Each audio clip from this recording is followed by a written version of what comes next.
Hi, good afternoon. Today is December 14th, 2025, and it is 5:03 p.m. U.S. Central Time.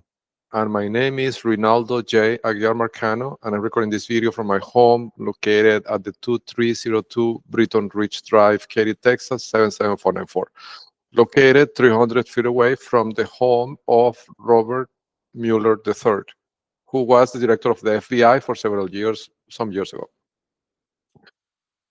So this is a demo D91-9-3. So this is the third part of the 9-part of the 91 series. And I had to split it into 3 parts because it was, the 9th part of the 91 series, I had to split it into 3 parts because it was too long. So these are a collection of, so this part is going to be more of a collection of on-the-ground observations and some high-level conclusions that I can see from that, or from the things that I've discussed in the D91-8 and D91-9. So yeah, so let me jump right into it, okay? So I'm going to share with you my screen. I think it's this one. Yes. And I think probably have, I want to share with you my talking points, so we know what we're talking about. So the first item is actually an item that I should have mentioned on the second part of this 9th segment of the 91 series. When I was debugging, or I was going over the things that I saw related to that case that is on the First Court of Appeals, that is handled by an attorney of the name Chris Branson, and that is related to the termination of parental rights of somebody in an accelerated fashion. So there's one thing that the pipeline caught, because I ran this through the pipeline, but through the log, not with the entire cluster on, right? So it's not very, the analysis it did is not very profound, but it found some things, right? So I went over some of those things in the previous segment, but there was one that I missed. I should have mentioned it, and I didn't. And it's related to one of these anomalies, right, in the dockets. And I went through a few of them, but this one, it could be important. Because if it is something, it could show collusion between 2 different courts. So that's why, or at least 2 different clerks, right, of 2 different courts. Because it hints at coordination. So I'll tell you what the anomaly is. I usually don't give much details about the underlying things that I do, or the pipeline does, but this I think I've mentioned before in the book, so I'll say it. So it's about Levenstein distance. So the Levenstein distance is a metric that you can apply to things, to strings or to numbers. And the idea is to see what it measures. It's a metric, right? It's a function, it's a mathematical function. What it measures is the number of edits that you will have to do to transform one text into another. So think of 2 words, right? The question is how many characters you have to change to turn text A into text B, okay? And so when that Levenstein distance is small, it means that the 2 things are very similar, right? So it's kind of, you can think about it as a cosine similarity between 2 texts, right? Or 2 strings of text. So the anomaly lies on the following. If you look at and I saved it here so you can see. So I'm going to show you 3 files, okay? 3 screenshots that I took, and they're already in the, as you can see, in the Google Cloud Storage bucket. So I'll start by showing you. So I'll tell you what they are, right? So one is a screenshot from the First Appellate Court, from the First Court of Appeals of Texas, okay, where this docket is shown, where Chris Branson is attorney. The second screenshot is from the docket of that will be reviewed by Judge Griffin on December 19th, in which there is a case for a minor with the same docket number that is being referenced in the first court of appeal as the trial court docket. Okay. And the third thing I'm going to show you is another screenshot that belongs to a Harris County court that is not the 313, the 313th court that is referenced in the first court of appeal docket, but it's a different court. I think it's 212, if I recall correctly, or something like that. But it doesn't matter, right? It's a different court, but it has a case number that is exactly the same as the case in the first court of appeals, except that it's missing the J at the end. I think the J means juvenile. So this court case, which is a traffic court case, right? It's a traffic for damages for a vehicular accident. So the number happens to be the same number as the case where Branson is litigating, right? Except that it's missing the J. So the Levingston distance is only 1, right? So if you just add the J, the case number is the same. But the second anomaly is that the name of the litigants, one of the names matches, doesn't match. The Levingston distance is also 1 with Nanez, the person that is in prison, right? So, this seems like there's design behind this, right? It could be a way to create confusion, but they created a docket in another court with the same docket number, and where the plaintiff has a name that is very similar to this person that is imprisoned, right? So, it's a tremendous, it's a series of coincidences, right, that to happen. The probability of them being random I'm just telling you this from a statistical point of view, right, as a statistician. The probability of these observations being a random coincidence are very, very small, like, 1 in millions, I would say, right? And when I say that, I mean based on, how rare this last name is in this area, in Fort Bend County and Harris County, the number of digits and characters in the docket, the number of dockets that there are that could have matched, right? Like if you take all those things into account and you do the math, the probability of this being a random thing is 1 in millions. So I'll show you the screenshots. One is this. So you can see here, this is the document of Judge Charles Griffin for December 19th. And you can see that the last name says Nanez, Nanez, and the docket number says 2024-01750. And it has the J at the end because it's juvenile, right? But the important thing is, the characters that will match the other thing I'm going to show you, which are 2024, which is the year, and 01750, right?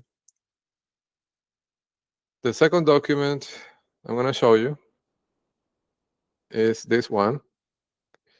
So this is the other docket in the Harris County Court. So this is a different court, right? So this is the 201. Oh, no, sorry, 201 is a street name. This is the 129th court.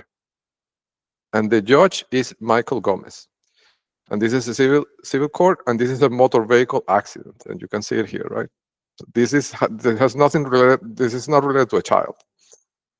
And in this document, in this docket, right, also from 2024, but this is interesting, it's from October. So this docket was created after Paul Nanez was arrested, because he was arrested between July and September, right? And this is October. So this was after the fact that they created this docket, right?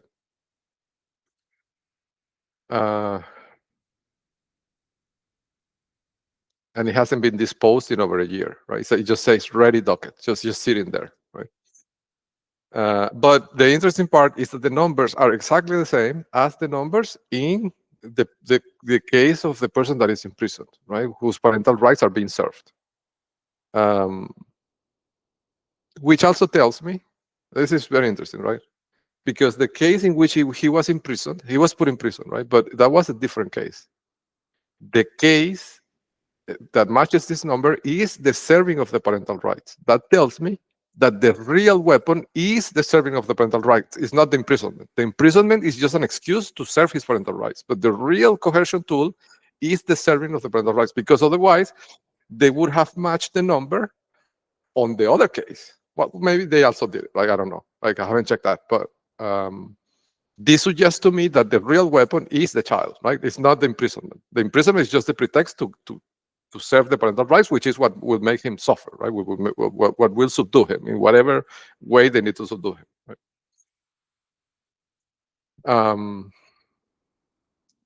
But again, the interesting part is that the number matches, and I mean matches with the Levinson distance of 1. You just have to add the J at the end, right? And the last name, Nunes, also has a Levinson distance of 1, compared to his last name, which is Nanez, right? So if you just change the U, the second character, the U, you replace it by an A, you get his last name, right? So this is a docket that has a number very similar and a name very similar, right? So it's easy to make a mistake and think that this is a docket, the vehicular accident, but the real docket is the other one. It is the one that Judge Griffin has the hearing for, or the whatever it is that they're going to do on the 19th, right? And the other document that I want to show you is this one. This is the document from the first court of appeal, and you can see clearly here, right? You can see here that the number match. It's 2024-01-750, right? It's exactly 2024-01-750. Right? So it's the same number in 2 separate cases in 2 different courts that have nothing to do with each other, and the name of the plaintiff also, or the person, right, also matches, right? Well, I mean, with the limited distance of 1, they're very similar. Is what it means, right? It's very easy to make a mistake of one by the other if the 2 things are so similar, right? So this hints to me that this is a way to hide the other docket, right? If they get in trouble, what they will do, they will replace one by the other, right? Whatever they get in trouble with. It's probably like a safety measure, right? Like something that they could have to use if they need to. That's why this docket is not closed, it's pending, right? Because if it was closed, it would be more difficult to make that mistake. Now, it would be interesting to know who are the people in this case. I mean, are they real people? And if they are they marking the index? Do they appear where, they have markers in their homes, in their home addresses, that are marked in the same database as, all the other players? It's just, questions that come into mind. So I wanted to share that with you in case anybody looks into this. This, if it turns out to be the case, right, this could show collusion between multiple clerks, at the very least. Okay, it could be interesting. Okay, so with that, I'm going to move to the hot corner. The hot corner is something that I've been meaning to talk about for a while, and I kind of hinted at it for a few occasions, right? But I'm going to show you what I mean. So if you go to earth.google.com, I'm going to show you the neighborhood, right, that we're talking about. So this yellow marker here is my home, when I'm recording this video right now, right? And these are prominent agents that are next to my house. So what I want to show you is this, right? This corner over here, let me change the color of this so it's more visible. Yeah, so what I'm talking about, the hot corner, I'm talking about this corner over here, okay? And what I mean by that is that is the point of interception for the downlink of my satellite antenna. My satellite antenna, for context of this conversation, I have to tell you that it's located here, right, at these coordinates. I'm going to give you the coordinates.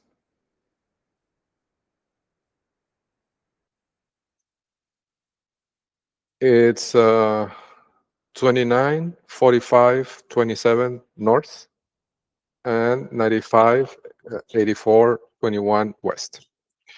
So that's where the antenna is located. Okay, and I mean, it could be interesting to measure the distance to the hot corner is about 100 meters. Okay, this is what I'm measuring here with this line. Okay, now the reason why that corner is hot is because it is located, let me see if I can make a line that looks better, on the true east relative to the antenna. Okay, and you have to think about the Earth's rotation. well,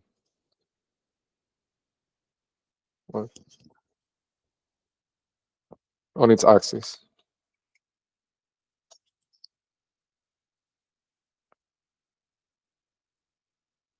Right. So it's rotating eastwards, right? So that's the reason. That's the reason why the east, the true east, is important. It's because as the Earth rotates, when the satellite is beaming down the data from the satellite to my antenna, because the Earth is rotating, that signal transmission, that radio frequency directional transmission, is going to spill towards the east, right? So what they do is that they pass the vehicle through the hot corner here at a constant speed to detect the bites, right? So when the vehicle passes, imagine that it was like a rain, like a small segment of terrain where there's raining, but it's only raining there, right, in that small area. So the idea is they pass the vehicle at a constant speed, and when they see that the windshield gets wet, I'm just presenting an analogy, right? If they see the water coming into the windshield, they know that water is coming, like that's what's coming from them, from the satellite, right? And then after they pass that area, when they see that there's no more rain, then they can isolate what was the water that was coming to my house in a way, right? So it's just a way to isolate the signature of the transmission. And when they capture those bytes, in that signature, they capture enough samples that allow them to then decrypt it, right? And because they have antennas in all these houses around me, so what they're trying to do is to isolate the signature so they can find the decryption key. After they find the decryption key, they capture the bytes with the other antennas they have that are fixed in the terrain, right? Like could be, I don't know, in the roofs of these houses, or could be, for example, in the Christmas decorations of Larry Ryan, right? Like the ones that he put there, like, I don't know, 2 weeks ago. But wherever they have the antennas hidden, right, they capture the device continuously, but what they need to isolate is the signature so they can get enough samples to decrypt the stream that they're always taking, right? So what their goal really with the vehicle is to isolate samples that allow them to find the decryption key of the current session, right? So I have to tell you, my antenna, my satellite connection, because I've described this before, right? Like where I believe that one of the things that we have to change is this model of always being online, right? And this is a way that I protect the connection. So my connection is not always online. I don't use the always online mode anymore. For me, the internet now is it's more pull than push, right? I don't use notifications. I connect the internet only when I need to use it. And I have a system that basically watches the street.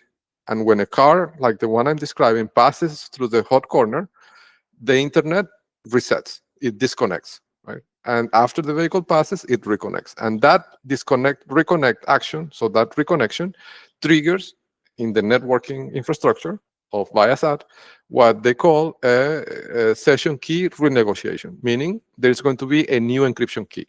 So that makes it so that even if the vehicle that passed in front of that passed through the hot corner captured the bytes and they managed to get the encryption key because the internet disconnects and reconnects, that action forces the reustions. A new key gets issued, right? And therefore, whatever they capture, even if they capture it, it's useless, right? So they can't use it to decrypt the session data because there is a new key that was issued. So this is what I call the eavesdropping avoidance system, right? That I've talked about in the books. This is how it works. It detects the presence of a vehicle traveling at constant speed using the camera's feed or microphones as well, like because those cameras have microphones and I have other microphones, and the sound of a plane. Like if they use a plane to capture the uplink, it also disconnects and reconnects, right? So this is the hot corner, right? I'm mentioning this because, of course, I have all these recordings recorded, right, of all the times that they do this. I mean, I'm talking about Gary Gray, John Michael, Joel Gray, like all the agents coming from these houses passing through the hot corner.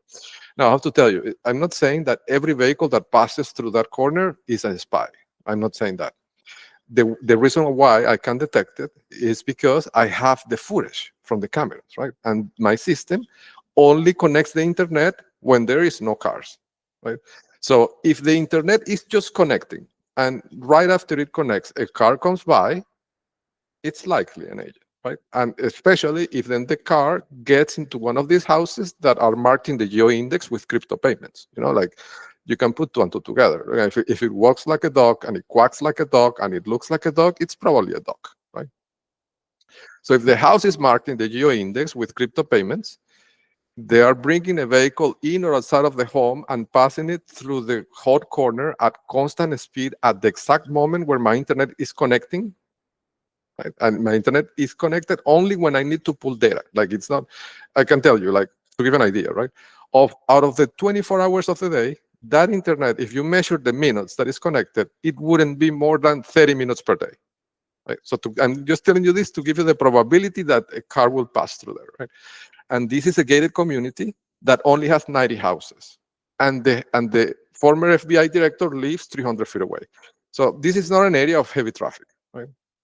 And the cars only pass when the internet is connected. When the internet is not connected, the traffic pattern is completely different. There's no cars. Right? If I'm not at home, there's no cars pass over there. Only when the internet connects. And the cars always come in and out of the houses of these agents, right? So anyhow, I'm telling you all this because it is a way. I mean, after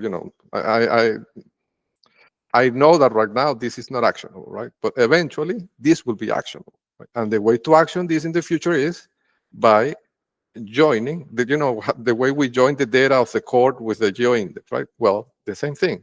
What we have to do is to join the events of the cars coming in and out of the houses of these agents, right?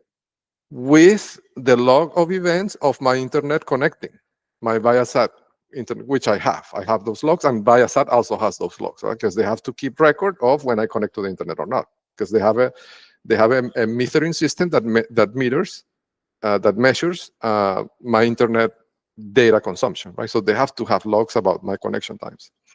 So it's trivial to join the observations of the cars passing through the hot corner with the table of events of the internet connecting, and also join that with the data of to which house the car went into or came out from with the geo-index, right? So doing an analysis very similar to the one that we did with the first Court of Appeals, we can apply that to here, right? And we can show that these people, what they're doing is intercepting my internet. Like this is demonstrable, right? There's a statistical significant correlation between their behavior and my internet being connected or not connected, right? Or their lack of behavior, right? If they don't do anything, if the internet is not connected. So that's the reason why I'm mentioning all this. But also, I think here this is a good point to tell you about this. There is an observation that I recorded in video to give an idea, right? So yeah, so I'm gonna move this comment to right after the hot corner because it will make more sense, right? So I'm gonna save that, and I'm gonna show you this. Actually, I uploaded this video to YouTube. I think it was today that I uploaded it. I'll show you the video, right?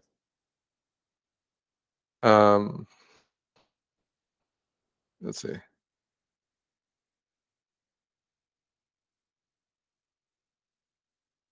Okay. So you will see a car doing exactly this. Right? And this was on November 21st. You can read the timestamp here, right? So this was November 25th, 21st at 8:00 a.m. 45 seconds, right? And this is the vehicle doing the interception. And you can see, the vehicle there. But importantly, what I want to show you, I want to show you two things, right, in this video. One is that you can see the vehicle doing the interception, right? But the other thing is to watch this area where a second vehicle will appear and will cross paths with the interceptor vehicle exactly at that corner. There is like a round corner in that area where both vehicles are forced to reduce their speed, okay? And this is not random. What they're doing there is exchanging data. I can't prove this, but by observation and logic, across thousands of these events, like this one that I'm showing you, I I infer that what they're doing is the first vehicle that passed in front of the or through the hot corner intercepted the downlink. He got the samples, and then he handled the samples to the second vehicle, and the second vehicle comes to the house 23, comes into the house 2318 Britton Ridge Drive. Okay, and from this on itself, we can infer important things, and I'm going to talk about that in a second. Okay, but I'll show you the video first so you see what I mean. I'm gonna roll it back, and you'll see the vehicle. And the speed is important. That speed is constant, and I measured this through the analyzing the video, right, with software. So this person is likely using cruise control to have that speed being perfectly constant, because this is important for the interception technique that they use to work. And again, this happened at a moment that I had the internet just connected. I connected the internet connected, the Viasat antenna connected maybe 5 seconds before what you're seeing, okay? And this particular recording is important because this was the day, at this very moment, I was filing documents with the First Court of Appeals, the documents in which I was exposing the procedural frauds using the clerk. And they started doing this with the vehicles, right, immediately.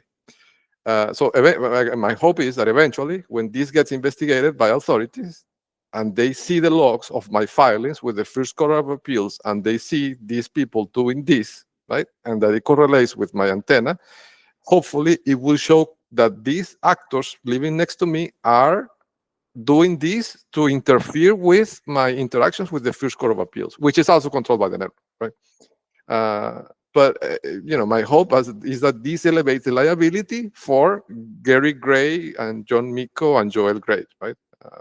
And the other one from 2318, Britain. So I'll show you the video, okay? So watch the vehicle, doing the constant speed thing to intercept. So the hot corner is here, right? This is the hot corner. So he got the samples, and now there he's handling the samples to that second car.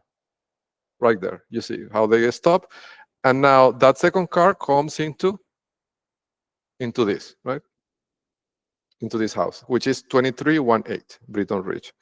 Let me see if I can maybe increase this a little bit so you see better.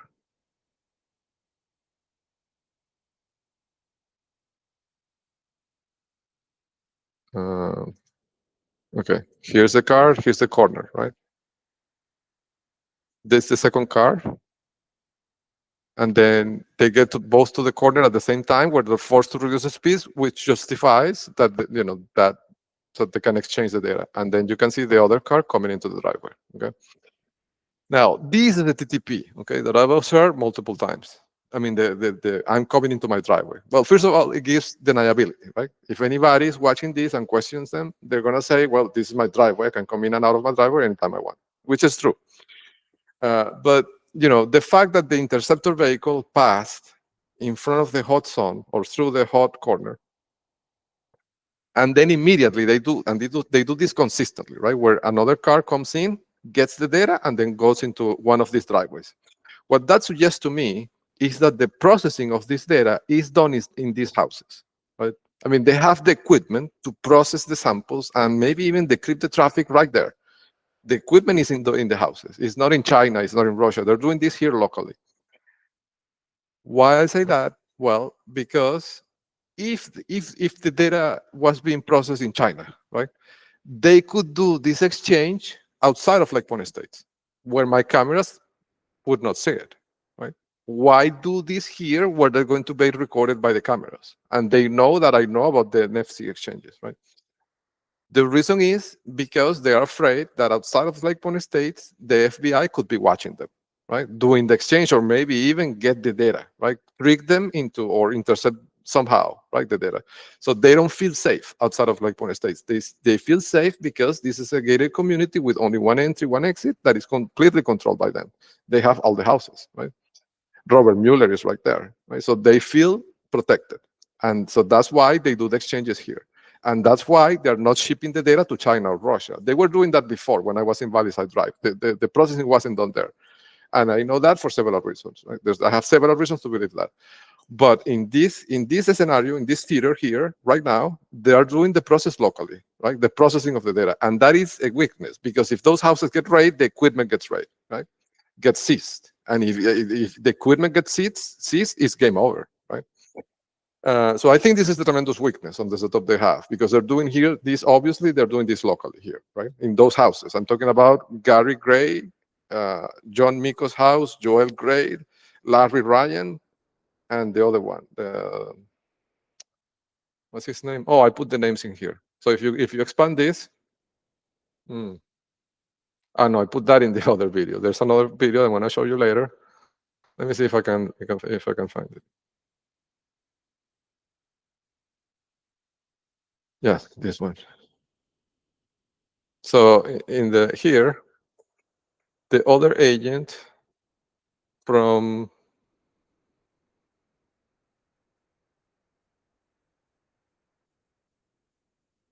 no,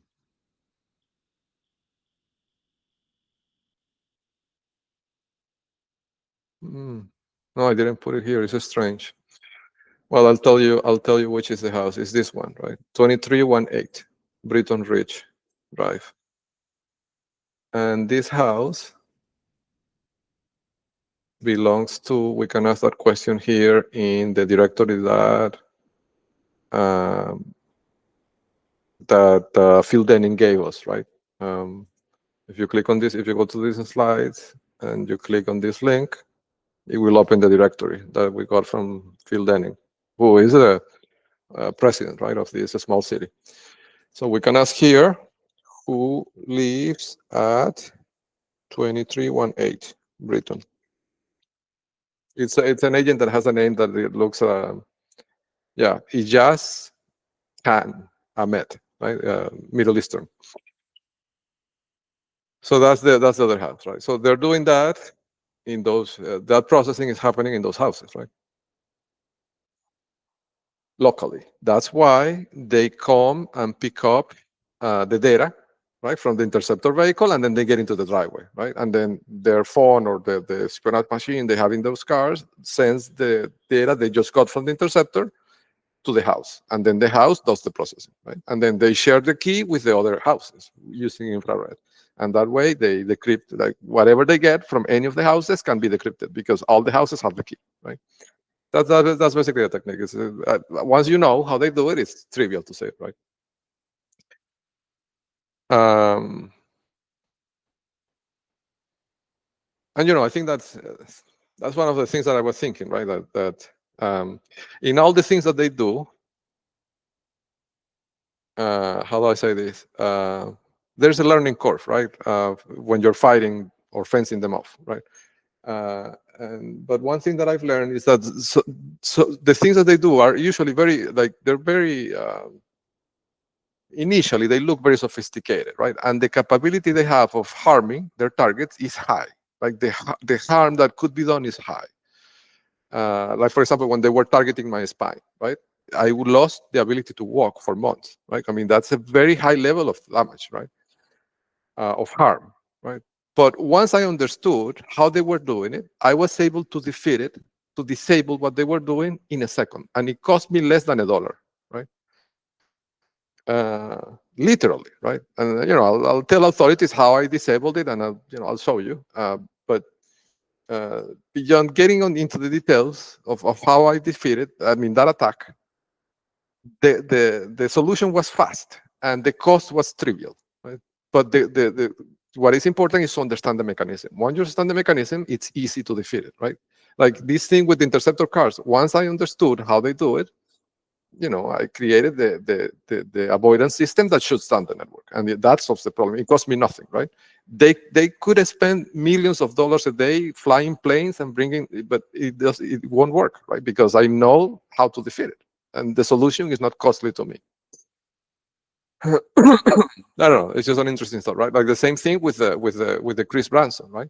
What they're doing, changing the dockets and making them match the, with the low levels and distance to create confusion, and creating another lawsuit in another court with a similar name. All those things, right?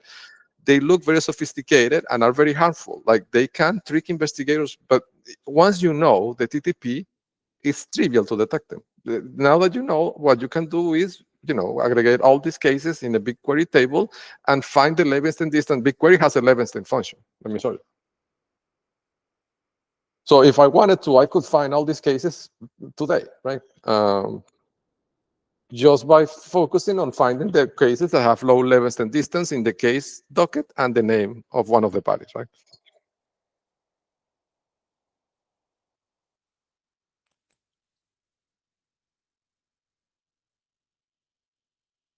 Yeah, a did distance is called, right? So if you go to BigQuery reference and you look for a did distance,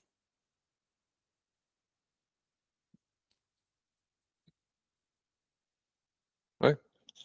So I mean, this is already implemented by BigQuery, right? So an investigator trying to find more cases of like this, what you have to do is, ingest the dockets in BigQuery and compute the Levenstein distance of every pair of dockets, and then sort them by increasing Levenstein distance. And the ones at the top are the candidates, right?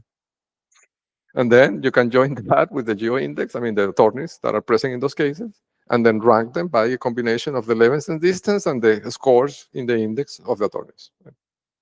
It's trivial. And it would literally cost you cents because that query is very cheap to run. And with that, you can defeat, probably very high profile, judicial fraud. Right? Okay. So where was I? Let's see. Yes. So going back to this specific observation, right, of November 21st, when I was filing documents with the first critical documents, like these were the documents that would expose the fraud committed by the First Appellate Court itself, right? They started doing this with the cars and handing the data to the other agents, and so hopefully, right, when this gets investigated, my hope is that they get all tied together, right, into the same RICO enterprise. Because they're working together, right? That's another way to put it. Now, speaking of that, yesterday when I recorded demo 91-9 part 1, after I recorded the demo, and this was a kind of I would say this was an explosive demo, right, in a way, because I talked about incidents like what happened with at the parking lot of Clear Channel Outdoor in 2024 when they enclosed me, they trapped me inside of the parking lot, right? And remember, Clear Channel Outdoor is a company that has been accused by the SEC, investigated and accused by the SEC, the SEC, for allegedly bribing Chinese officials, government officials, and members of the Communist Party of China, which are the people that I'm alleging that are doing all this, right? Orchestrating all this campaign, targeting me, right? And targeting other people. So after I recorded that demo, immediately an agent came out from what seemed in the video that he was coming out. So it's not clear, right? Because the camera is far away. I mean, this distance that I'm going to show you the video. The distance is probably 150 feet away, right? And the camera is not zooming in. But it looks like the agent came out from that house, from the person with the Eastern, Middle Eastern name, right? Ijaz Khan Ahmed, right? It looks like the person came out from that house. But then he started picking things up from the front yard of that house, it seems. And then he moved to pick things up from the front yard of John Miko's house, the one next to my house. I believe he was picking up sensors, right? They have sensors, and I've seen this before. Like when I say something that could, they see the risk that the FBI could raid the house, they start picking up the sensors from the front yard. And I've seen this in this house, and I've seen this at Valley Side as well. Like if I said something while I was at Valley Side that was too damaging, they would start coming out picking up the sensors, right? Like this is a TTP. It's kind of an emergency procedure. So yesterday, well, this is interesting because yesterday, as soon as I finished the demo, like within 3 minutes, this man came out and started doing this. And I had not even downloaded the demo, not posted it to YouTube, right? The way I record these demos is I create a Google Meet, as you can see the invite, right? When I show you my notes, they're in the invite. And the invite has a Google Meets link. This is where I'm recording the demo right now. So I record it. After it gets processed by Google Meets, which takes hours, I download it, I download the recording, and then I upload it to YouTube. That's my procedure, right? So this happened yesterday after I finished the demo. So I hung up on the Google Meets, but I had not downloaded it, and I had not uploaded it to YouTube because I had not downloaded it, right? But he came out, and it seemed to me like a direct response to what I said in the demo. It seemed like an emergency procedure, right? Because he came out picking up things from the lawn very quickly in the two houses. So this tells me two things. One, that he is controlling, and side note, he looks a lot like the person that comes out once every 6 months from Gary Gray's house. So from this house over here. So this house, in this house, 24919 TLA Court, they have a mysterious agent that looks Russian. He is white, he's Caucasian. I haven't talked to him, but I look at him and he could be Russian, right? Like, he's not Chinese and he's not Venezuelan. And I know that because I was born in Venezuela. You look at me, you know that I was born in Venezuela, probably, right? Or somewhere around there. You look at him, you can tell that he's not Chinese and not Latino, right? I'm guessing he's Russian, right? And that house is marked in the index.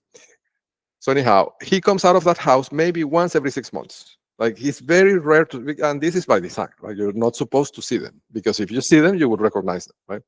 And if they need to change the operator of the house, then it would look strange to you, right? But anyhow, the man picking up the things from the lawn yesterday, that was December 13, 2025, looked very much like that man. And of course, I haven't seen him up close because I can only see him from the cameras, right? That you see I have. But he looks very much the same. And he also looks very much the same like a man that got recorded at the John Miko's house maybe 9-10 months ago.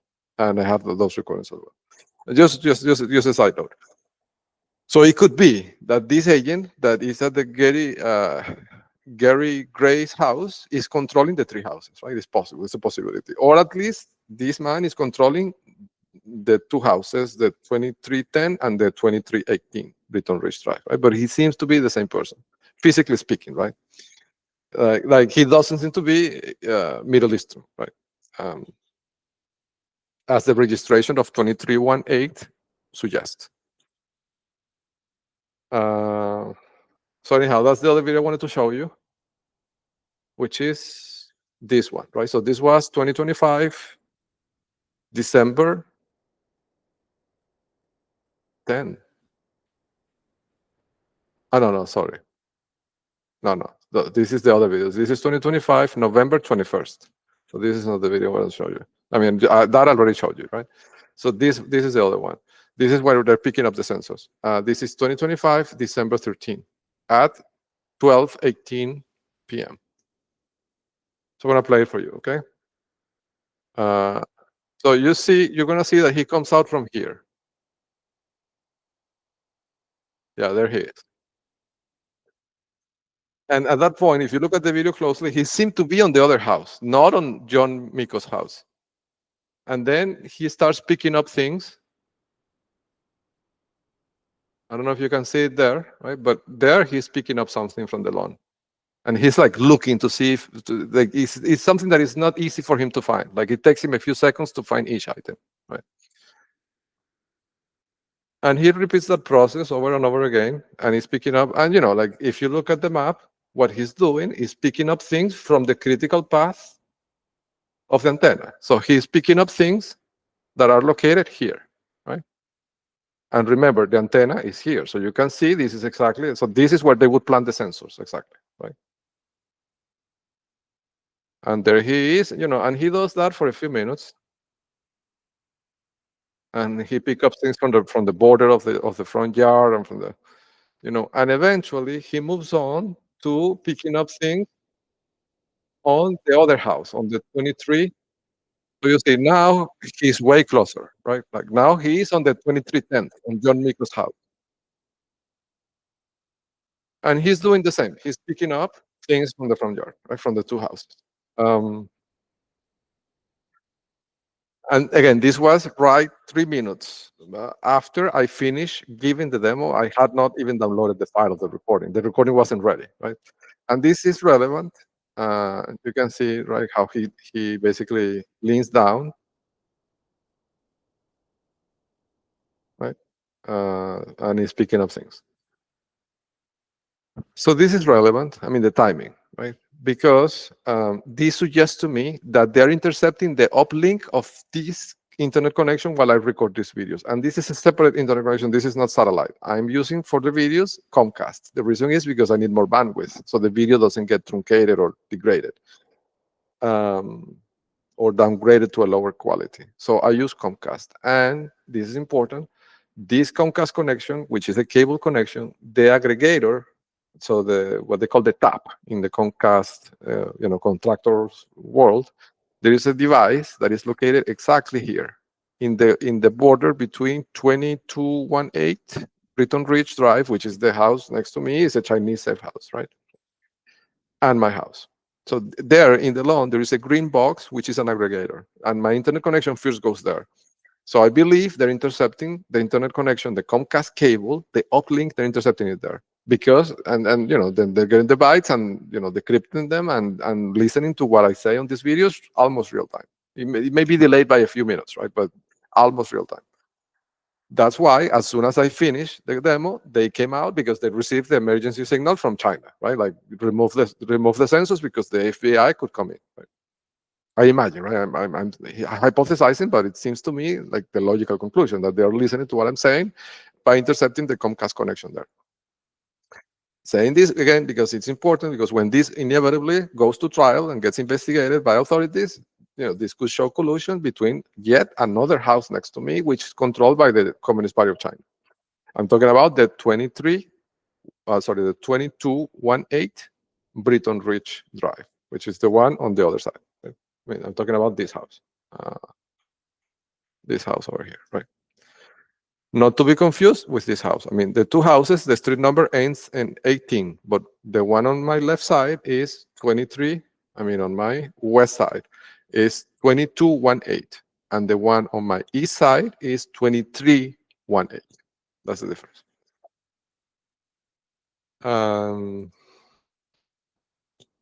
Yes. Okay, and now I'm gonna transition more to like small on-the-ground observations that I've made over the last few weeks. I don't know, 3 or 4 weeks. So this one is about the location of the homeowners association meeting being changed. Before, it was conducted at the Life Church, which is a church that is right behind my home, right? So this is my house, and this is my house, and this is the Life Church, which is marked in the index. It's protected by a buffer zone. It has crypto payments. The logo has a crown, like a king's crown, and we know that is a marker. So like there's multiple. If I start counting the things that mark that church, I would be here for 10 minutes talking about the church, which I'm not going to do. But before, the meetings were conducted there, and now he moved the meetings, and now the meetings, I noticed, are being conducted in the Katy Pickleball location, which is located more around here in the entrance, like right in front of the entrance of Lake Pond State. And this is relevant because I ran a series of investigations on that place, and it seemed that I found a lot of things, and I already documented this and put it in one of the books. I found a lot of things that suggest that that location could be a front of Diosdado Cabello directly, right? One of his monuments, right? So Phil Denning is holding the HOA meetings there, right? Imagine the level of liability that brings to Phil Denning, all the agents, and the company controlling the homeowners association, which is Post Oak Management, which is the company harassing me with legal action using the law firm Roberts, Marker, Weinberg, Haley, PC, right? So I mean, that is an explosive combination, right, that they're creating there. But interestingly, and I have a recording of this, when I was one day, when I was coming out of the Lake Point Estates subdivision, the security guard was removing the sign so I would not see it, right? I mean, they put a sign outside of the subdivision, and the goal is to inform all the agents without having to communicate, because they don't want to leave any. So they put a sign saying the meeting is going to be in the pickleball place this day at this hour, right? But as I was coming out, the security guard was removing the sign so I could not see it, right? Because I imagine they wouldn't want me going. I mean, I have the right to go. I could go to that meeting, with cameras all around me, and they can't, stop me from going, right? So I imagine they didn't want me to know the time and location just to avoid that I, could go there and record it, right? Because imagine that would be the bomb, right? If I get a recording of them, the faces, like, imagine the meeting, right? Robert Mueller being there, right? I mean, it would be, to be honest, I would fear for my life, I think. But I don't know, just thinking about the possibility, it makes me giggle a little bit. So I imagine they wouldn't want me to go, right? But anyhow, the security guard got recorded, removing the sign before I could see it. But of course, because I have the recording, I can see it, right? I know when it happened.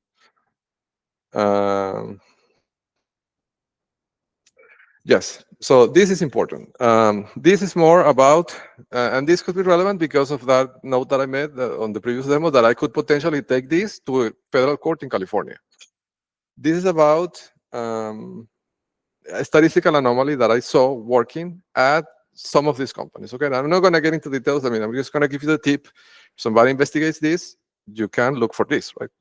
So in the companies, the tech companies that I work for over the last 10 years, I've noticed a strange statistical anomaly, which is that Apple, the company Apple, was, for some of the online advertisement systems that these companies maintain, one of these companies, right? I'm not going to say anything specific, but it could be that some of these companies maintain online advertisement systems, and Apple happened to always be the outlier in terms of spending, right? And I ran a statistical analysis on some of these campaigns, and there were a lot of statistical anomalies in terms of the spending and the performance of the campaigns, right? If you ask for my professional opinion, right? I know nobody's asking me, but if you ask for my professional opinion, it seemed to me like it was throwing money into a hole, right? At the time, I didn't make much of it, right? Because you're an employee, you don't see any connection between these two companies. But having captured the geo index that Diosdado Cabello and the Venezuelan intelligence gave me on 2024, and I'm seeing these two companies being heavily controlled by the network, I understand there is collusion, right? So my working theory at this point is that this anomaly of Apple being a super high spender, right, in online advertisement is not a bug, it's a feature, right? It's a way to move money around.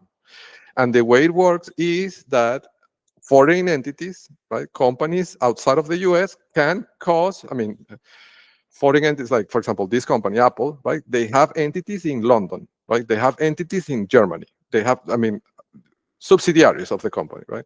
And these subsidiaries are the ones that create and pay for the advertisement, right? So it's a way to move money internationally, right? As through spending in online advertisement. And it's an ideal vehicle to do this because online advertisement is it's a service that gets consumed and doesn't leave a trace, right? Like, I don't know, if you think of gas, right? You put gas in a car, but you have to burn that gas, right? That produces emissions. It's something that transforms into something measurable, right? But online advertisement is just you're paying for an interaction of a user that could lead to something or not, right? There's no way to track for authorities, right? Whether that interaction even happened, right? So it could be a way to move money around without tax consequences, right? That would be my working hypothesis. But again, this is something that needs to be investigated by authorities, right? Through forensic analysis of these campaigns, and which are the entities from which countries, right, that are causing this ad spend, right? But now that we're talking about this topic, it reminded me about Jay Sullivan, who was an executive at Twitter that I interacted with closely. I was in a meeting with him weekly, right? Because I was working for Arnold Weber, and Arnold Weber reported to him. So Arnold Weber would bring me into these meetings with Jay Sullivan, and he was a very high level. He was in charge of Goldberg. Goldberg was the team that handled advertisement platforms for Twitter. And he's marked in the index, of course, right? And talking about the geo index that the Venezuelan intelligence handed to me in 2024. He's marked in there. And importantly, he was deposed by the US Congress. Right? So he gave testimony to the US Congress, and he's marked in the index. Right? And he has a direct connection to me because he basically employed me. Right? He was the boss of my boss, and he was with me in these meetings, and he gave me tasks to work on. Right? And this brings me to the $48 million per year bug. So when I was working for this team, right, including Jay Sullivan, I'm debugging these campaigns, right? And I'm applying statistical analysis techniques like the ones I'm applying to debug this network, right? And I found a bug. I found a bug in the revenue pipeline of Twitter that had to do with the refunds. Like the refunds had a bug, and I caught it, right? When I catch it, I report it. I said, listen, I think I found this bug, and I explained it in an email to somebody low level. Like I didn't report it to anybody, not even to Arnaud. I reported to like the people working in revenue, right? I was kind of a consultant to them. That's the way Arnaud portrayed me, right, in the meetings. So I wasn't really in charge of advertisement. I was just like helping them, right? I was like a consultant to them. So I told him, I think it was Dwarak that I told him. Dwarak was the manager of the revenue team. Dwarak, the last name escapes me. I have to look it up in the system. I have him in the system, but I can't recall the name right now. So I reported the bug to Bharat, right? To Dwarak. What's his name? Dwarak. Dwarak. But somehow it got escalated. Like he told somebody, and then that somebody told Jay, and then Jay told Elon Musk, something like that. Like at the end, the next day, I got an email from Elon Musk. I'm not kidding. Like, I mean, put this in perspective. I am a low-level engineer. I don't have a director position. I'm just a consultant, right? Trying to help them produce more money, right, or save money. And all of a sudden, Elon Musk emails me, right? And I have this email. I'll show this to the FBI, congratulating me for finding this bug. Right? The bug I remember was it was a bug that would produce a difference in pricing of $48 million per year. So this wasn't a small change, if you think about it, right? $48 million per year is 5% of $1 billion. It's not a small money, right? And I found this in a matter. It took me. I was debugging this particular problem. I was debugging, and this took me to find maybe 10 minutes. Right. So in 10 minutes, I found a bug in the system that was causing a pricing difference in the form of refunds to companies of $48 million per year. Elon Musk comes out of his way, congratulates me via email, and like I'm elated. I feel like I'm on top of the world.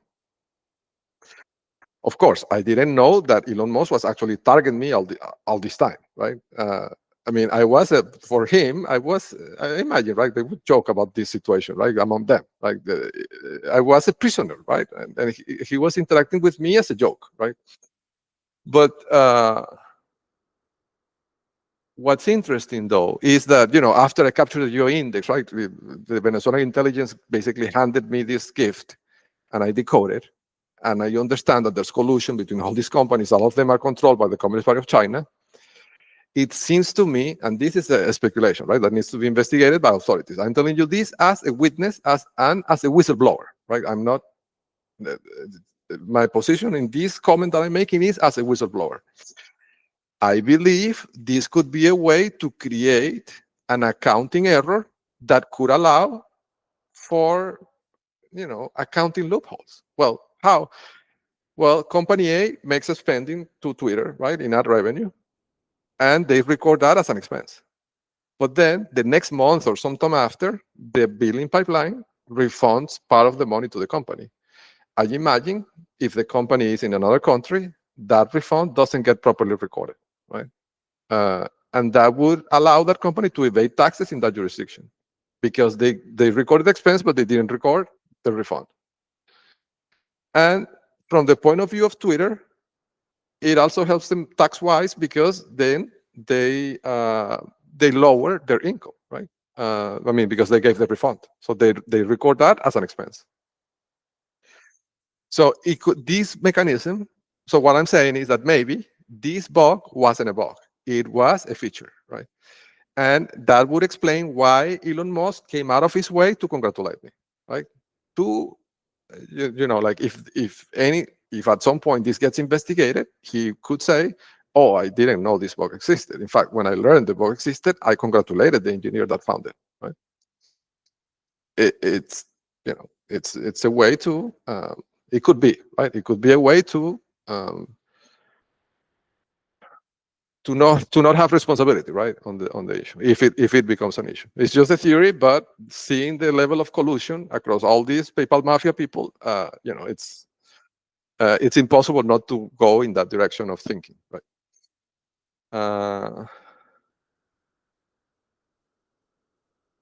Right. Okay. Next item I have is about something that the anti-manipulation pipeline flagged. So in the last few demos, I've mentioned a few times about this incident of the breaking in, right? The latest breaking in into the Valley site property. And I'm not gonna repeat the incident here, but you know, I have reasons to believe that there was a break-in on November 17th, I believe, if I recall correctly, in the early mornings of that. I think it was a Saturday. So after I mentioned that, and I made those comments in two different demos, right? And after I mentioned that, the next day or close to after the demo, when I see my former partner, she makes a comment about reminding me that I need to switch the electricity provider of the houses because the contract is going to expire, which is true. One of the contracts is going to expire. She's not lying about that. But the fact that the conversation about switching electricity providers came up twice right after I made those comments in those demos got picked up by the anti-manipulation pipeline, right? So it could be that the network sees legal risk, right, in that this electricity company gets investigated, and the authorities find how they cut off the power, and so they just want me to switch electricity providers, so to kind of destroy that link, right? It's a hypothesis, of course, but it's possible that's why this topic is coming up so consistently over the last 2 weeks, and it hasn't come up before. I mean, the contract is up for expiration, and we know that since a year ago. But the topic hasn't come up until I started talking about the break-in and how the electricity was cut off to facilitate the draining of the power of the battery backup system that I have on those cameras. Okay, the next item I have is about the light detection. So this is a bit tricky, right? So remember that the video I showed you where the car is passing by at constant speed. I think it's this one. Yes, right? Well, for that to happen, one thing that they need is a trigger. Because think about it, right? Like if you look at this street, right? Where is the Earth?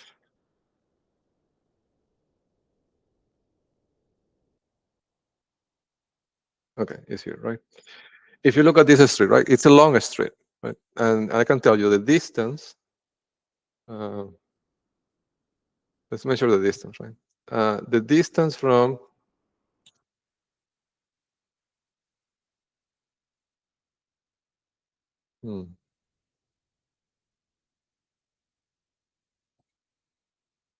right. So the distance from the corner to the hot corner zone is about 217 meters, right? So if they want to pass a car, right, and remember, my internet is not connected all the time. It only connects when I need to send or receive something, and it disconnects. And especially if a car passes by, right? So if they want to pass, imagine that I connect the internet in this second, right? Right now, it's 6:07 p.m. If they want to pass a car to intercept the downlink, they have to pass it within the next 5 seconds, 10 seconds, right? So that means, because the distance is so large, that the car has to be positioned very close to this area, right? Waiting, or maybe around the corner, right? The car should be parked there waiting for my internet to come up, and then they will drive the car, right? But the car cannot come from a mile away because it would take too long. So the obvious question is, how do they know when I connect the internet? They have to, I mean, they could have somebody that tells them in Viasat, right? An operator, somebody, right, with technical access to the system that can see the connection. And then he makes an action in a phone or whatever, right? They have some pseudo automated way to detect that I connected. That's one way. The second way is to have a sensor outside of the home, right? Like the sensors that guy in the video I showed you was picking up from the grass, right? That's another way. When the sensors see signal coming down, then he's connected. But at that point, it would be too late because I'm already connected. I mean, by the time they see it in Viasat or by the time they pick it up with the sensor, I'm already connected. So I could be sending damaging data to them, right? Communicating with an informant, whatever, right? They have to fear, they have to be in a state of paranoia, right, at this point. So they have to fear that I might be at that very moment sending something that could bring them down. They can't allow me to be connected without surveillance, right? So by that point, it's too late. They can't wait for me to connect to trigger the action. What this tells you is that they have to have preemptive knowledge. They have to know that I'm going to connect in the next 10 seconds or so. So they can bring the car preemptively, right?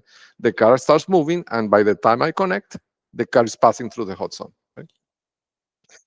And I've measured this with software, and they have it to a point where it's almost perfect. Like they know before I connect, and when I'm going to connect, the car is passing, right? So I started thinking how they're doing it, right? I mean, they cannot be fortune tellers because they don't know when I'm going to sit in the computer. So I understood that it has to do with my behavior, like how they somehow know that I'm about to connect. So they know before I connect. Well, the way they were doing it, I figured it out. I'm telling you this because I already figured it out and tested it. And I can tell you how they do it. They have two ways. So the first way, which was what they were using, is more precise, more reliable, is by knowing when I enter into the room where I have the computer that connects to the internet. So there is a specific computer in my home that uses that satellite connection, and they know where the computer is located, and they know where I enter the room. So the computer is located in it's kind of a walk-in closet that I have that has no windows, right? And I do it that on purpose because I put locks in that door, and when I leave the house, I lock everything, right? So even if they break into the home, they're going to have to destroy the door to be able to get to the computer, right? So I mean, to that level of physical security, I have to get, right? But so that walk-in closet is located more around here, right? And I'm telling you this because they already know all this, right? So the coordinates would be, I don't know where the coordinates are. Okay, I saw it.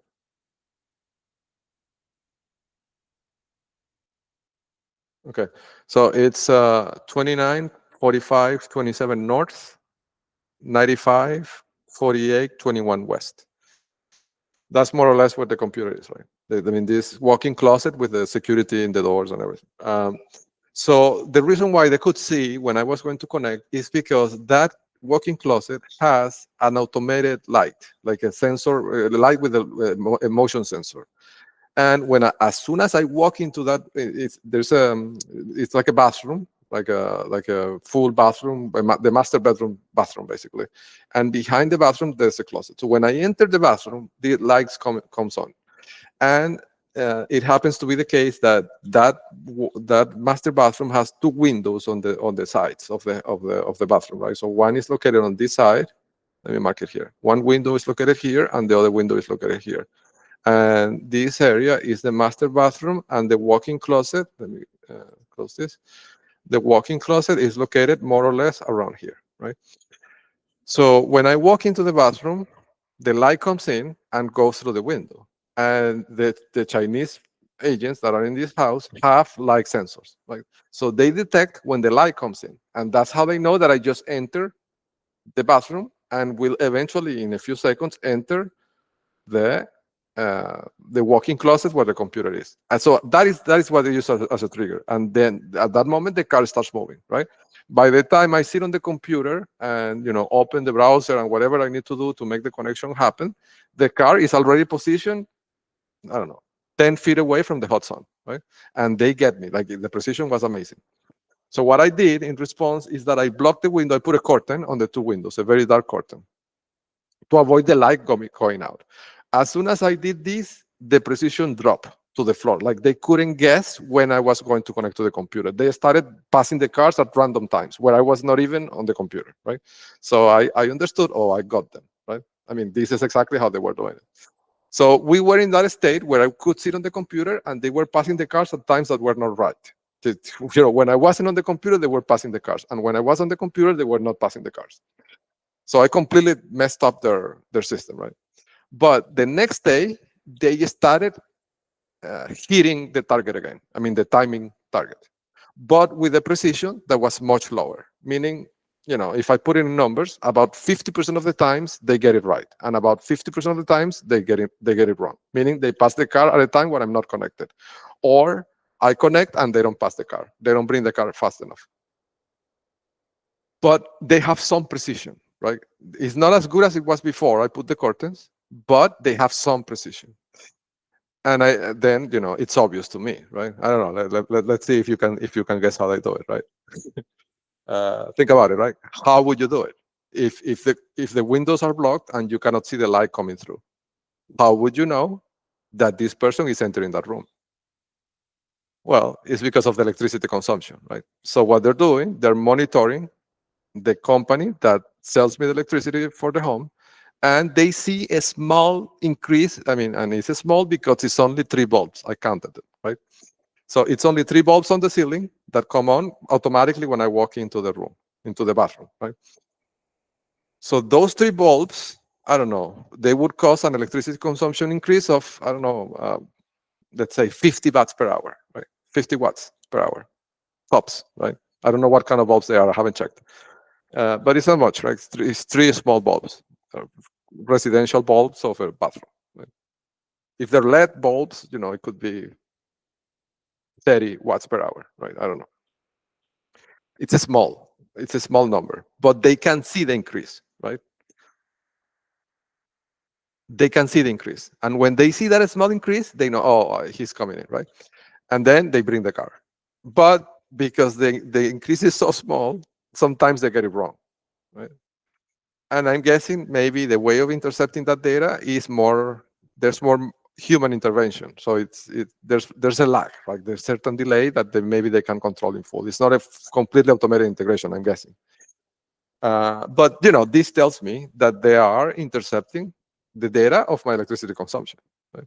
This is why I made that joke yesterday, right? When I ran the legal vaccine pipeline, after finding out about the potential of them doing this harassment with the children, targeting American children to harm their parents that are getting into the way of the Communist Party of China in an industrialized manner, right? When I was running the legal vaccine, that is telling me that this has 2 immediate implications: that I can move the venue, and that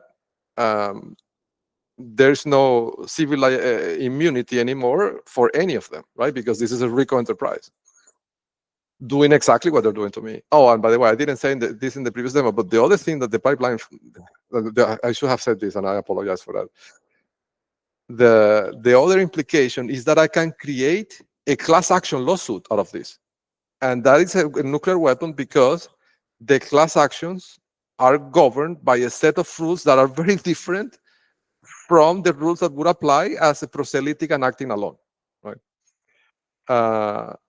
So the combined, there's, as I said, right, there's multiple subgraphs that I could choose, right? One of many options. So there's a nuclear option, which is, federal class action lawsuit in Washington, D.C., or federal class action lawsuit in California, right? That is a very different situation than a solo proselytic and lawsuit in the federal court in Texas. They have control, right? But anyhow, that the reason why I made that joke in YouTube when I said, you hear that sound, you see that electricity consumption going up. That is the sound of the civil immunity disappearing for the court actors. I made that joke because I know they're monitoring the electricity consumption of my home with a granularity that can detect a light bulb coming up. Imagine that.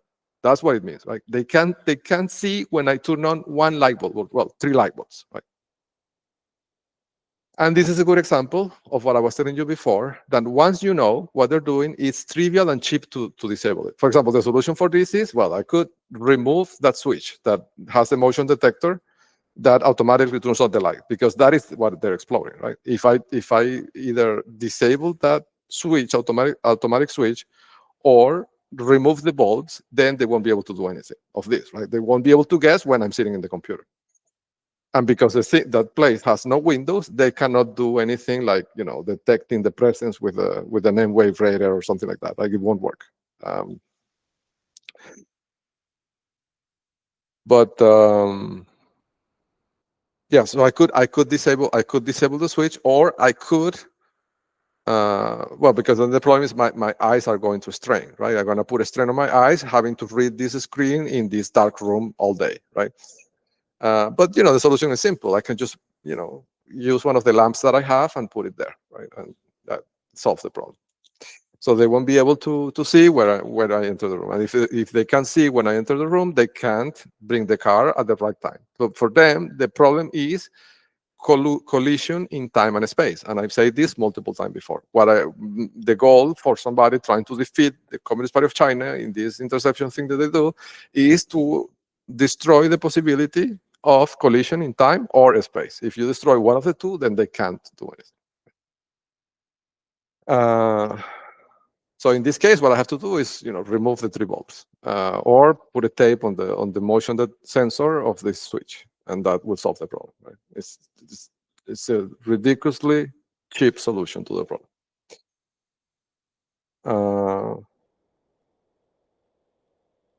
But again, this also shows, right, how they can weaponize the utility companies, right? Because they can see when you turn on a light bulb in your home, right? And this gives them a tactical advantage. They know when you're sitting on the computer, for example, right?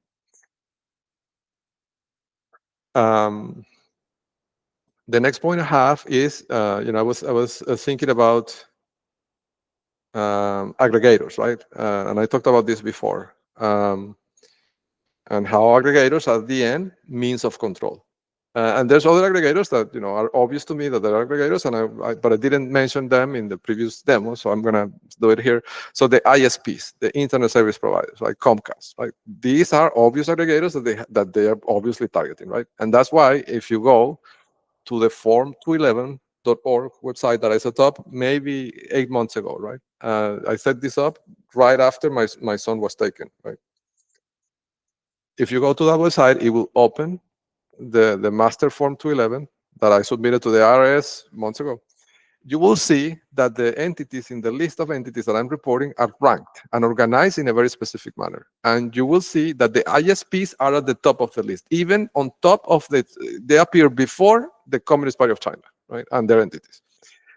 This is because I've known for all this time that one of the main vectors of attacks of the Chinese Communist Party of China, the Communist Party of China, is the ISPs. Right? With this, they intercept the internet traffic of everybody that uses a cable connection.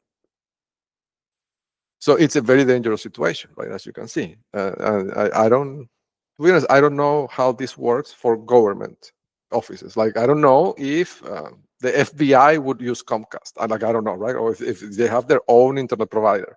But if in some capacity, well, even if they don't use it themselves, I imagine their employees, I mean the officers, could use it at home, right? So they could be intercepting the internet traffic of people that work at the FBI in their homes, right?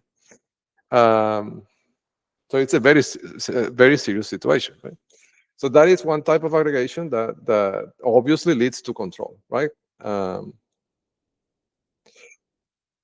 The other one are the healthcare aggregators, right? So United Healthcare, these I've discussed, in multiple demos, how they've used that company specifically, right, to target me and my family. And CVS, right, the pharmacy company that is controlled by the same conglomerate as United Healthcare. It's the same people. I mean, I've known this for so long, to the point that if you go to spyhealth.org, right? Let me show you this. If you go to spyhealth.org and you click on the dashboard that says Earth, sorry. If you click on this dashboard that says Earth, I think it's that one. Let me increase the size of this. Right. So this is the Data Studio dashboard, right? That shows you places marked in the index, right? Kind of the same thing that we were doing with the Court of Appeals. This dashboard has a bunch of pre-computed places, right, that are in these tabs over here. There is a place in here that has the CVS headquarters, this one, right? Then, I mean, this is such an important point of control that I was able to identify. I mean, I'm talking about CVS and United Healthcare, right?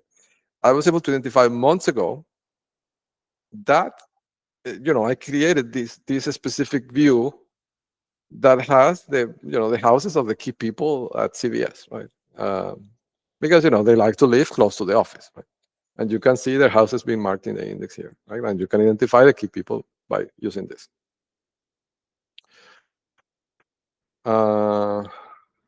Okay. Now the next topic I have is about mortgages, right? In the same line of thinking, right? If you are the Communist Party of China and you want to aggregate people, one way to aggregate them in America, right? If you want to target Americans, is through the mortgages, because there's this cultural thing about owning your own home and the American dream and the home ownership and all that. One way for them to do it is, being the mortgage aggregators. And to be honest, I don't know much about how the mortgage market works, but because I worked at Goldman Sachs, because they gave me a job at Goldman Sachs, I know that the mortgage market is really, I mean, when you go to a bank, I'm talking, this is probably specific to the United States, right? So it's probably not applicable to everybody. But in the United States, if you go to a big bank, like Chase, for example, right, and you get a mortgage, the bank, I don't know, if you think about it as a software engineer, the bank is really a front end, right? The bank is the one that is issuing the mortgage, but the money is not coming from Chase, right? I mean, it could be coming from Chase in some cases, but more often than not, it's not coming from Chase. What they're doing is they're marketing the mortgage, but there is another entity in the back end that is providing the money. And what they do is that they package these mortgages into portfolios, and they sell the portfolios, the entire portfolios that could contain multiple mortgages, right? Hundreds, maybe thousands of mortgages, to another entity. That could be an entity, a financing company, that could be controlled by the Communist Party of China, right? And so it's a multi-tier market, is what it is, right? So but with the consumer, what the consumer is facing and interacting with is not the entity that is providing the money, right? I'm saying this because obviously, right, if they control the financing entity, then they have the information about the mortgage, because they have the right as a financing company to conduct a risk analysis on the mortgage, right? If they're going to buy 1,000 mortgages, or I don't know, 10,000 mortgages from an entity, they have the right to see what they're buying, right? So they could have legally sound reasons to get the data about these people with these mortgages, right? The social security numbers, the addresses, the names, the employers, all that. It's a lot of information, right?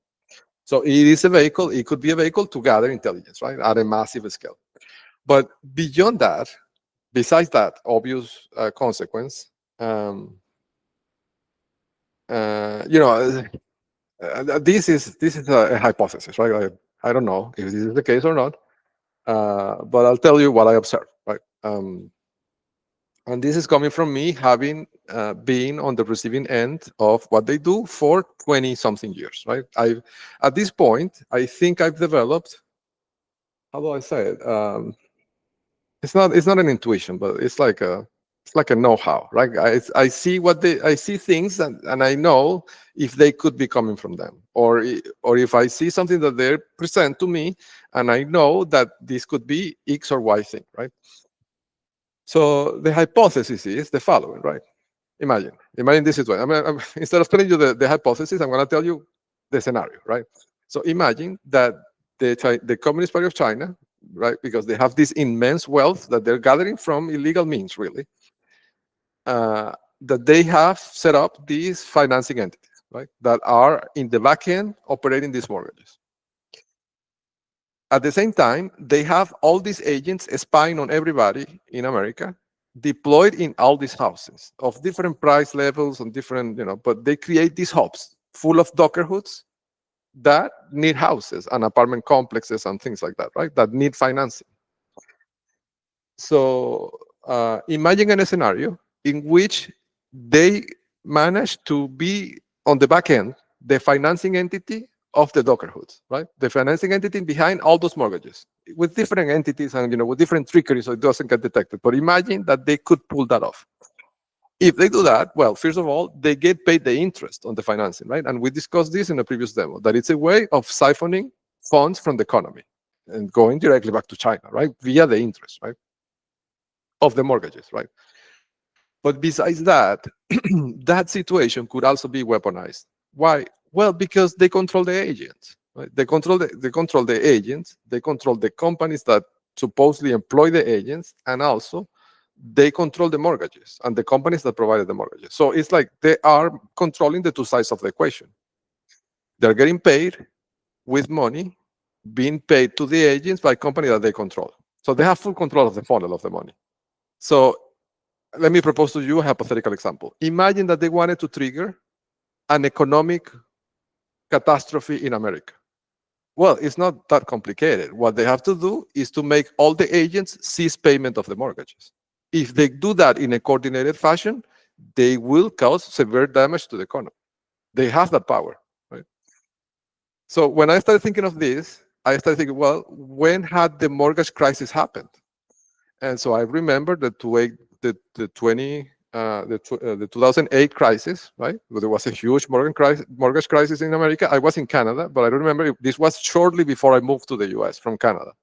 And I remember this was a huge crisis. And there was another similar crisis. In fact, let's ask this question here, right? When were the two latest mortgage crises in the US?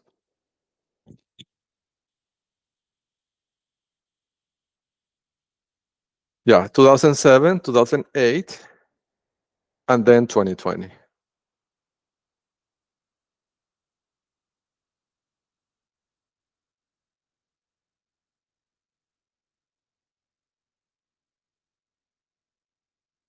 Okay.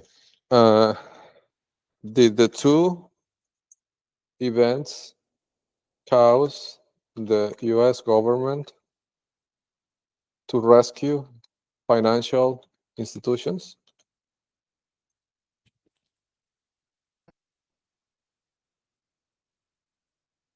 Yes, the two events. And the other key question I want to ask is, were the two events, let's say, placed right before an election?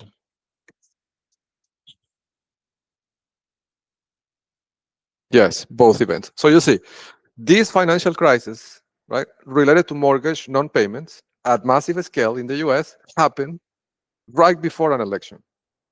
This is relevant because it could be a way to manipulate the political climate, right? I mean, if you have somebody that is in power and that person has a crisis with the mortgages and there's non-payment and financial chaos right before the election, chances are the person is not going to, or that party is not going to, win the elections, right?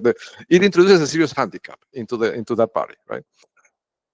And the second consequence is that it triggers an event of rescue of these financial institutions that they control on the back end, right? So at the end, they're getting paid to cause the crisis, and the crisis has a political effect.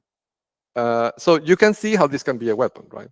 Well, I don't know. Maybe it's possible, right? That me being targeted by the Communist Party of China for so long is causing an effect on me that I'm seeing threats that are not existent, right? That maybe I'm just being paranoid. It's possible, but it's possible that it's a weapon, right?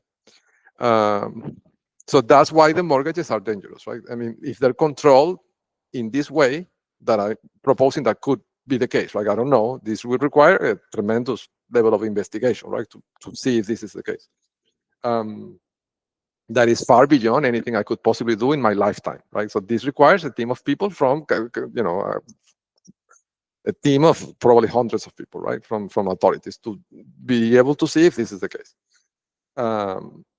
But if it is, right, it's one of the most serious national security threats there could be, because they could bring the country to its knees with this.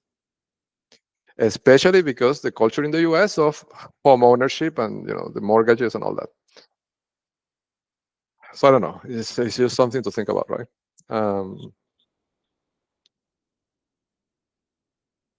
And that comment brings me to, which is probably one of my final points in this saga, is what are the biggest aggregators of all, right? If you think about it, the biggest aggregators are the police and the courts, because they have jurisdiction over every single citizen. The police, for obvious reasons, right? They keep a database of everybody. And if the Communist Party of China have hooks inside of the police department, then they can see everything related to everybody, right? And the courts, because they can drag anybody into a court, like, and even if you don't, even if you don't do anything, like even if you are a model citizen, if they want to drag you into a court, they will be able to do it. There's multiple ways to do that. They could do that with the HOA where you live, right? Like suing you, and I've seen that firsthand. Like the homeowners association of Fieldenic, right? It's something a harassment campaign for a year and a half. If not, they can do it with an agent that is close to you personally, right? In my case, well, there's been multiple attempts, right? Attempts and actual actions, right? And if not, if they cannot do it that way, then they can place a child next to you and have a Venezuelan intelligence agent take a picture and then make a claim that you have an inappropriate interest in that children, in that child, and then bring criminal charges against you. So, with these things, they have a reach that they can target anybody. Right? So the biggest aggregators are the police and the courts. And that's why in one of the demos I said before, I suggested, and I remember when I say these things, I say them like from as a citizen, right? As a witness. I'm not, maybe these things don't, maybe these ideas that I have don't have any value, right? It's possible, but I feel a responsibility to say it as a citizen and as somebody who's been witnessing this, right? I would recommend, if somebody asks for my opinion, that the people that, the lawmakers, I don't know, the Congress, like people that have a way to shape reality of society, think about how to solve this problem, right? Because obviously this is a situation that needs to be put under control, because otherwise it threatens the most basic freedoms and liberties we have. And I'm telling you that as a witness of this, firsthand. And this led me to think, and this thing I'm going to say, it's it's one of those things that I've thought a lot, whether I should say or not. But I don't know. It's just something that I see that it seems to me like could be a weakness, okay, that they're exploiting. So I'm going to say it just from that perspective, right? Maybe there's no value to this. Maybe I'm wrong on this, right? It's possible. But entirely as a witness and somebody who's observing the situation and, analyzing what's happening, it seems to me like there could be what could be a weakness in the systems, at least in the US. So the way it works in the US is that, we have elections, right? And we elect, people to office, the president, the governor, all that, right? Like representatives. Well, the president is not directly elected. We elect representatives and then they elect the president. But indirectly, right? The voters have a saying on, how it goes, right? But they also elect the judges, right? So the judges in the US, the people that make judgments in these courts, are elected by vote. And they have political campaigns and they receive donations and all this. It's an election process, right? So the idea is that you would elect the judges in your community. But so that's one way, right? The elections. The other way is the political appointments. So many of these judges, and you can see the judges that I've interacted with in this saga, many of them have been appointed to the bench or to a bench in their careers by a governor, right? Some of them by a president, a sitting president, right? Like Judge Hittner, right? But either way, how you look at it, the judge is being placed there by direct or indirect means of voters voting, right? Either the voters elected the judge or the voters elected somebody that then appointed the judge. right? But the judge is getting there by a direct or indirect act of the voters.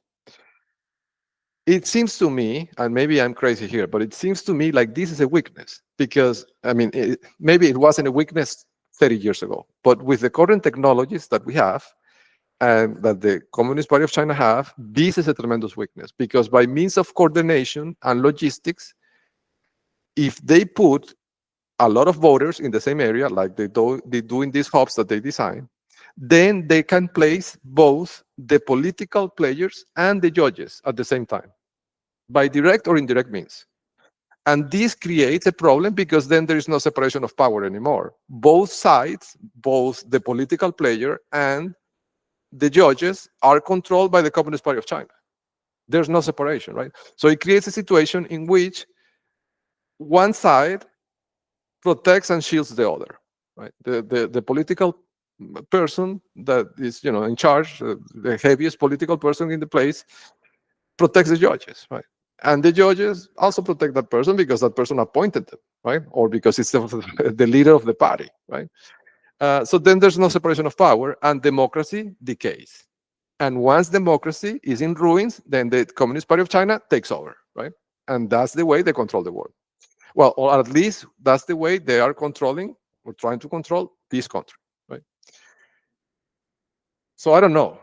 Maybe this is a crazy idea, but if you think about it, and if you think about, for example, areas that are key to national defense, like the military, when is the last time that you heard that a military general was elected by vote?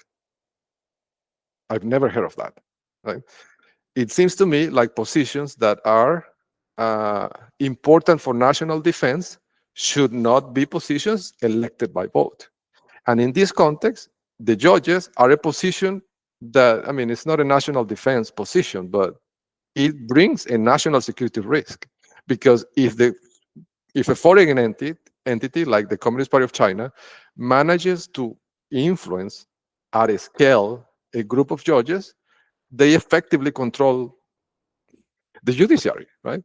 And if they control the judiciary, they can control anything, right? They can put people in jail. They can medicate people. They can attack and threaten our most basic liberties, right? Or civil, like, and you can, I mean, it's not a priest talking about marriage, right? I'm telling you this from first-hand experience. Like they took my son, right, for 50 days, and over 8 months, I haven't been able to be with my son for more than 2 or 3 hours, right, under supervised circumstances, because they strip my parental rights. So the things that you take for granted, they can take them away because they control the judges, right? So it seems to me, my observation is that, if no country in the world is electing their military leaders by vote, probably the judges shouldn't be elected by vote, right? It seems to be like a logical consequence or reasoning, right? And if you think about it, right, like, shouldn't the judges be, I don't know, like in, I don't know, in software engineering, right? I can talk to you about my profession, right? What I saw in my circle. There are cases like Hila Becker, right? That they get promoted because they're agents of the network. But in general, right? If the promotion system works, people that will get promoted are people that are good at their job, right? Meritocracy, right? And how do you measure effectiveness at their job of a judge? I don't think it's that complicated. All you have to do is look at how many cases that judge got reversed, how many cases he got into an appellate court. Because if you think about it, right, if a case of a judge is ending up in appeal, I mean, that is causing judiciary rework. It's causing judiciary expenses, right? So you could use that as a metric. I mean, I guess the metric would be how much money does it cost in other courts the decisions being made by this judge, and your goal should be that cost is zero. If that cost is zero, you are doing a good job as a judge, and then you can promote judges based on metrics, based on who are the judges that cost zero judiciary expense outside of the court. And out of those, who were the judges that handled the most litigious cases or the most sensitive cases. You can create metrics, factual, understandable metrics, and you can rank the judges, right? And then promote the judges that are doing a good job. And the judges that are not doing a good job don't get promoted. this would create a circumstance in which there is a reward for the judges to do a good job, right? But as long as the judges are elected by vote or by political appointment of somebody who's sitting in the government, this destroys the separation of power and is a threat to national security. That would be my contention as a witness and a receiver of this, right?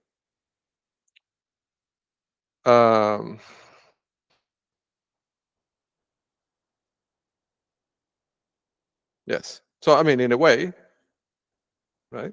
It's a form of abdication, right? Of that responsibility. And the other aggregator that I see that is also very dangerous is the aggregator of these tech companies doing defense contracts, right? Like Plantier, for example. And that guy, Plantier has two or three co-founders, right? There's, I'll show you. I can't recall the name. Yeah, this guy, Alex Karp, right? He's heavily marketing the index, heavily, he's one of the key players of this organization, and of course, Peter Thiel, who I've talked to him, I talked about him to death, right? So Plantier is a dangerous company because it's heavily controlled. I mean, I'm telling you that. From the data that I'm seeing in this index that was given to me, this database that was given to me by the Venezuelan intelligence. Plantier is heavily under the control, and they have contracts with the military, with intelligence, with a series of departments that it seems to me like it's an obvious security threat because they're controlled by the Communist Party of China. And there's this other guy that is making autonomous. It's like a kid, like he's like 30 years old. I don't know what's his name. I can't recall. What's the name of the kid billionaire that is making AI autonomous weapons that got featured in 60 Minutes?